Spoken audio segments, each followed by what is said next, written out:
and Joe Flint from the Los Angeles Times, here with my colleague Scott Collins. Behind me is a big statue, which means one thing. We're here to talk about the Emmy nominations.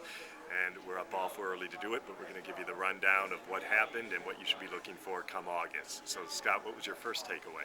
Well, I think the first thing we have to talk about is the nod for Conan O'Brien's Tonight Show, which is a show that's no longer on the air, and also the Emmy voters, in giving the nod to the show, they had to know that the Emmy Awards are going to be broadcast on NBC, which should make for some interesting reaction shots. What did you think?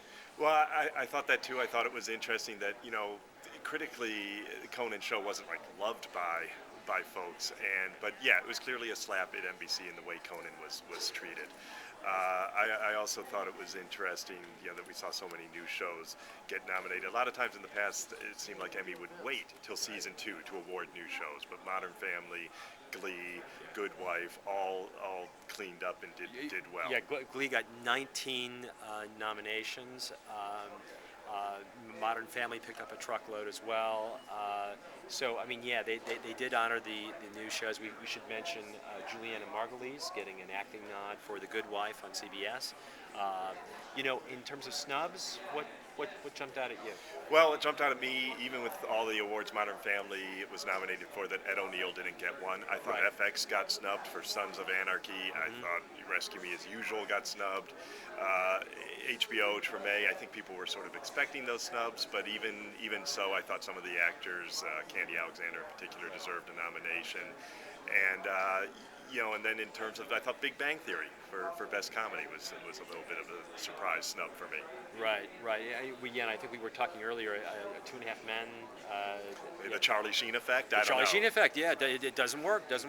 Probation, not funny. Right. Another thing I was thinking about was the outstanding reality competition category, where we had Amazing Race, which cleans up every year in the category, and then a lot of shows, American Idol, Dancing with the Stars, shows that have big fan bases, but these are existing shows. No new blood. Yeah, no new blood. Which kind of tells you a lot about where the television business is, because this is a category of television that was really dominating the industry for a long time.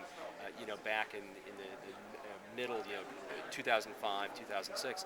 And we haven't really had any new shows like in that category in a long time. Right, Undercover Boss, but it doesn't fit that category. Yeah, it's not in the reality competition. It's not a competition show. So yeah, that's one of the things that kind of struck me in looking at the nominations too. In terms of the show itself, its big challenge to me is it's going to be at the end of August, right. And maybe there's enough juice with some of the popular shows that get nominated to bring in an audience. We'll just have to see what happens. Yeah, there. It's always a challenge before Labor Day when you have end of summer, not a lot of people still on vacation, kids going back to school, people not watching a lot of television. So we'll just have to see how the award show does. August 29th. NBC, that's when we'll find out everyone who won an Emmy. I'm Scott Collins at the LA Times. This is Joe Flint. Thanks for tuning in.